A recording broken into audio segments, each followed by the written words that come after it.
तमाम मंथन और बैठकों के बाद आखिरकार यह तय हो गया कि अब नेपाल में अंतरिम प्रधानमंत्री की कुर्सी पर सुशीला कार्की ही बैठने जा रही हैं। इसके साथ ही अब यह भी तय हो गया कि अब सुशीला कार्की के नेतृत्व में नई सरकार का गठन होगा। देश को नई दिशा की ओर ले जाने की प्रक्रिया आगे बढ़ेगी। यानी जेनजी युवाओं की मांगों के आगे राष्ट्रपति को झुकना पड़ा और जो भी संवैधानिक अड़चनें आ रही थी उसे भी खत्म करना पड़ा। इसके साथ ही राष्ट्रपति रामचंद्र पौडेल, प्रधान सेनापति अशोक राज सिंहदेल और सुशीला कार्की के बीच हुई निर्णायक बातचीत में संसद भंग करने पर भी सहमति बन गई और आज किसी भी वक्त आज ही वो शपथ ग्रहण कर लेंगी। इस वक्त हम ताजा अपडेट क्या है, ग्राउंड रिपोर्ट क्या कहती है, किस वक्त शपथ ग्रहण होना है और ये कैसे पॉसिबल हुआ कि कल लगभग ना हो चला था, आज सुशीला कार्की पर बनी हामी।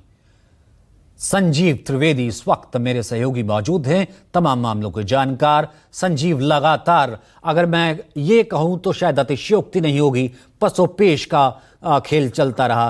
पहले कोई और पत्ता, फिर कोई और पत्ता, आखिरकार सुशीला कार्की क्या संभव हुआ? देखिए, ये पहला नाम था सचिन जो सामने आया था और इस पहले नाम पर आपत्तियां थीं, लेकिन वो उतनी मजबूत साबित नहीं हुई। एक कॉन्स्टिट्यूशनल संवैधानिक अड़चन था कि सुशीला कार्की न्यायमूर्ति रह चुकी थी और न्यायमूर्ति नेपाल में अगर एक बार पद संभाल लिया तो फिर दोबारा कोई और जिम्मेदारी न्यायमूर्ति नहीं ले पाते हैं। लेकिन इस मामले में एक्सेप्शन किया गया है और कॉन्स्टिट्यूशनल एक्सपर्ट्स ने अपनी अपनी राय दी है और एक समाधान निकाला है। संसद को भंग किया जाएगा और उसके बाद फिर सुशीला कार्की शपथ लेंगी। लेकिन ये तो हुई वो बात जो कि अब हम जानते हैं। जो बातें हम नहीं जानते हैं वो है उन समस्याओं के बारे में जो सुशीला कार्की के सामने होंगी, क्योंकि वो जो अपेक्षाओं का अंबार है उनके सामने खड़ा जेन जी, जिसको बहुत ज़्यादा इस बात से मतलब नहीं है कि बाध्यताएं क्या होती हैं, उसे बस ये लगता है कि हमने जो किया है उसका फल लगातार तुरंत हमें मिलते रहना चाहिए। ये तमाम ऐसी चीज़ें हैं जो कि आज की तारीख में सामने होंगी सुशीला कार्की के। लेकिन तब सवाल ये उठता है कि अगर ये पूरा हो जाता है तो बहुत अच्छा, अगर नहीं होता है तो फिर डेस्परेशन में क्या होने जा रहा है।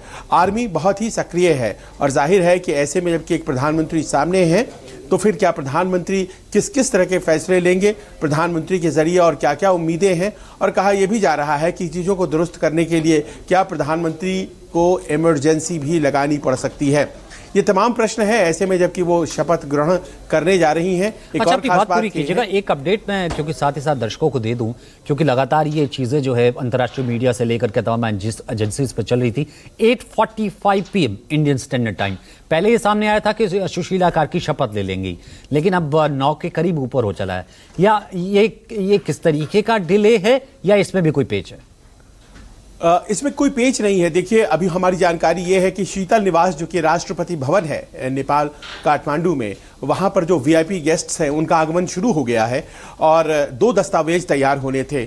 एक तो जिसे संसद को भंग करना है वो दस्तावेज और दूसरा जो शपथ ग्रहण होना है वो दस्तावेज।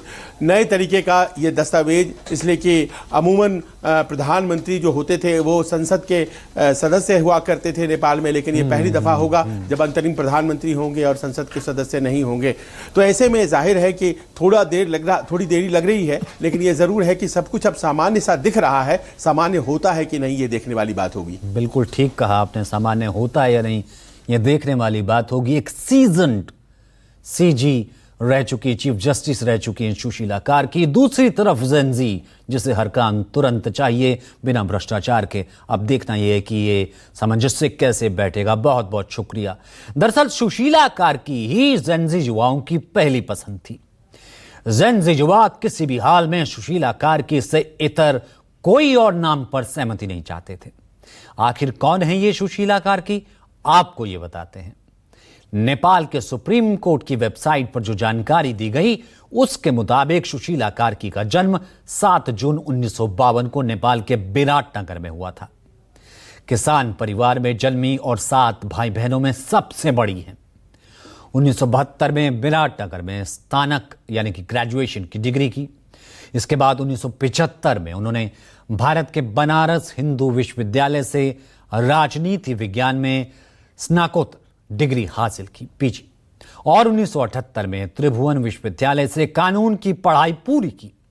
1979 में उन्होंने विराटनगर में वकालत की शुरुआत की। इसी दौरान 1985 में धरान के महेंद्र मल्टीपल कैंपस में वो सहायक अध्यापिका के रूप में कार्यरत रही। उनकी न्यायिक यात्रा का अहम पड़ाव 2009 में आया, जब उन्हें सुप्रीम कोर्ट ने अस्थायी न्यायाधीश नियुक्त कर दिया गया। 2010 में वे स्थानीय न्यायाधीश बनी। 2016 में कुछ समय के लिए वह कार्यवाहक मुख्य न्यायाधीश रही और 11 जुलाई 2016 से 6 जून 2017 तक नेपाल की पहली महिला मुख्य न्यायाधीश के रूप में पद संभाला। सुशीला कार्की को अपने सख्त रवैये और विरोध का सामना इसी कारण से उन्हें करना पड़ा। अप्रैल 2017 में उस समय की सरकार ने संसद में उनके खिलाफ महाभियोग प्रस्ताव रखा। आरोप लगाया कि उन्होंने पक्षपात किया और सरकार के काम में दखल दिया। प्रस्ताव आने के बाद जांच पूरी होने तक उन्हें मुख्य न्यायाधीश के पद से निलंबित कर दिया गया। इस दौरान जनता ने न्यायपालिका की स्वतंत्रता के समर्थन में आवाज उठाई और सुप्रीम कोर्ट ने संसद को आगे की कार्रवाई से रोक दिया। बढ़ते दबाव के बीच कुछ ही हफ्तों में संसद को प्रस्ताव वापस लेना पड़ा। इस घटना से सुशीला कार्की की पहचान एक ऐसी न्यायाधीश के रूप में बनी जो सत्ता के दबाव में नहीं झुकती। सुशीला ने कई हाई प्रोफाइल मामलों में फैसले दिए हैं, जिसमें 2012 में पूर्व सूचना मंत्री जयप्रकाश गुप्ता को भ्रष्टाचार मामले में दोषी ठहराना प्रमुख है। इसके अलावा भ्रष्टाचार के खिलाफ कई बार सख्त बयान दे चुकी हैं। यही वजह है कि जेन ज़ी युवाओं की पहली पसंद सुशीला कार्की बनी, क्योंकि युवाओं का यह आंदोलन भी भ्रष्टाचार के खिलाफ ही था। उनके पिता चाहते थे कि वो डॉक्टर बने, लेकिन कार्की ने कानून का क्षेत्र चुना। एक और दिलचस्प बात कि उनके परिवार का नेपाल कांग्रेस के संस्थापक बीपी कोइराला से निकट संबंध था।